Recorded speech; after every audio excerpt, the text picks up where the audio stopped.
Ha protagonizado hoy el encuentro con escolares organizados por el Parque de las Ciencias en el marco del curso Darwin y la selección natural. ¿Cómo se explica la teoría de la evolución a los más pequeños? Bueno, supone desde luego una dificultad añadida porque es difícil sintetizar una teoría como la evolutiva en poco tiempo y que la gente pueda entenderla, pero la solución consiste probablemente en hacerles entender que la evolución es un hecho, es decir, algo que ha ocurrido y que sobre eso tenemos un número de evidencia y de pruebas enorme, y que el mecanismo esencial que a día de hoy justifica una buena parte de ese proceso evolutivo es el selección natural, es el concepto de selección natural, que es lo que hace que Darwin sea todavía venerado a día de hoy, ¿no? Y yo creo que esas ideas, bueno, las puede coger el alumno. ¿Cuáles han sido las principales inquietudes que han mostrado a lo largo de este encuentro? Bueno, sorprendentemente, para ser una conferencia masiva con alumnos, al final pues, ha habido más preguntas de las que esperaba y bueno, pues eso parece indicar que sí que les ha llamado la atención. Desde luego, un punto que yo creo que ha sido interesante es una pregunta sobre el origen de las razas humanas que ha hecho una señorita y que bueno, pues, pone los puntos sobre las i sobre una cosa importante que tiene la teoría evolutiva, ¿no? Que es el impacto en la cultura humana, en la sociedad humana, ¿no? Y bueno, me ha sorprendido en principio favorablemente la respuesta de los alumnos en cuanto a preguntas, ¿no? Estamos en un museo de ciencia, en el espacio Darwin del Parque de las Ciencias. ¿Cómo cree que deben influir los museos en la difusión del conocimiento desde edades tempranas? Bueno, la verdad es que yo no conocía este museo y me he quedado impresionado por el tamaño, por lo bien que está diseñado y yo creo que sí, que es una cosa esencial en la formación de los alumnos, ¿no? Realmente en la enseñanza secundaria los alumnos de ciencias empiezan a ser una excepción y cada vez su número es menor y es una cosa interesante que desde pequeñitos puedan acercarse a instituciones como esta y que puedan interaccionar y darse cuenta de que está detrás de procesos como el de evolución o otros muchos, ¿no? Desde ese punto de vista yo lo considero un instrumento, digamos, para la formación del alumno inmejorable. Es autor del libro ¿Quién teme la naturaleza humana? ¿Me podría contestar esa pregunta? Sí, ¿quién tema la naturaleza humana? Bueno, era un título que pretendía alertar sobre las dificultades que tiene la teoría evolutiva para ser aceptada en la sociedad actual, ¿no? Mientras que en el mundo anglosajón la teoría evolutiva pues es fruto de debate, incluso hay debates en torno a cosas tan curiosas como el creacionismo, se discute si hay que enseñar evolución o creación en las clases de ciencias.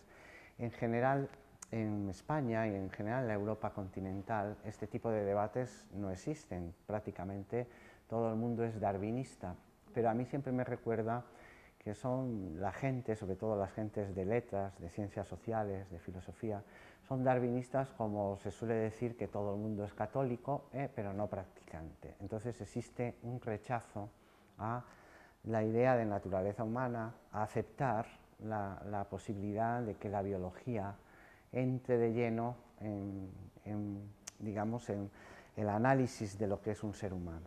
Y contra ese rechazo es contra lo que, bueno, obedece el título, digamos, del libro ¿Quién tema la naturaleza humana? ¿Cuál cree que es la característica peculiar que diferencia al ser humano de otras especies con características similares? Bueno, si tuviera solo que elegir una, pues probablemente la cultura. No porque no exista cultura en especies como los chimpancés, sino porque la cultura en nuestra especie está basada en un proceso de aprendizaje social que tiene que ver mucho con la interacción entre los seres humanos. Los seres humanos somos especialmente sensibles a las opiniones ajenas. Los padres transmiten información a los hijos alabándola, reprobando su conducta, y de esa manera se transmite información útil para el niño, adaptativa, pero también se transmiten otra serie de cosas que han originado eso que llamamos la diversidad de cultura, ¿no? Existen muchas culturas en las sociedades humanas, culturas muy distintas, a veces contradictorias, y para rasgos que en muchos casos no son en absoluto adaptativos. Y cuando uno intenta entender cómo ha podido evolucionar eso, pues digamos que mi trabajo en el libro "Quien tema la naturaleza humana" pretende explicarlo en este rasgo singular de nuestra especie, y es que somos capaces de opinar, de evaluar la conducta de los otros, y somos receptivos a las opiniones ajenas. Cuando uno da una charla, lo que más le gusta es que digan que lo ha hecho bien, porque sí, esa sensibilidad ante la opinión ajena, a mi modo de ver, explica el aprendizaje social humano y explica ese rasgo característico que es la cultura humana. Hablando de la importancia que la teoría de la evolución tiene en la cultura, ¿cómo ha sido ese uso perverso que se ha hecho a lo largo de la historia de esta teoría de Darwin? Bien, una parte de ese temor a la naturaleza humana del que hablábamos antes tiene una legitimación histórica que surge justo desde el mismo momento en que aparece el origen de las especies y la teoría darwinista, y es el fenómeno del llamado darwinismo social, ¿no? Que entiende las interacciones humanas en claves socioeconómicas, triunfo de los más aptos, y además, curiosamente, los más aptos son los británicos, ¿no?, de la época victoriana, que dominan todo el imperio, ¿no?, británico, y generan ese imperio. Eso después se tradujo históricamente a lo largo del siglo XX en debates sobre las diferencias entre razas en los seres humanos. Tuvo su punto álgido digamos, de desgracia para la humanidad en la génesis del nazismo. La ideología nazi, el genocidio de los judíos, ¿no?, desembocó en esa Segunda Guerra Mundial, y la única coartada quizá que tenga ahora la biología evolutiva, ¿no?, es que desde los años 70 del siglo pasado, la biología evolutiva ha desmontado completamente el concepto de raza. ¿Por qué? Porque los seres humanos somos seres bastante homogéneos, somos una especie con muy poca variabilidad genética dentro de especie, mucho menos que especies afines como la de los chimpancés, que son mucho menos numerosos en número, con un hábitat mucho más restringido, y sin embargo son más variables. Y lo que nos dice la biología evolutiva es que los llamados caracteres raciales son muy poquitos, eso sí, muy visibles, innegables, pero no dejan de ser caracteres relativos a muy poco número de genes, y que probablemente han evolucionado.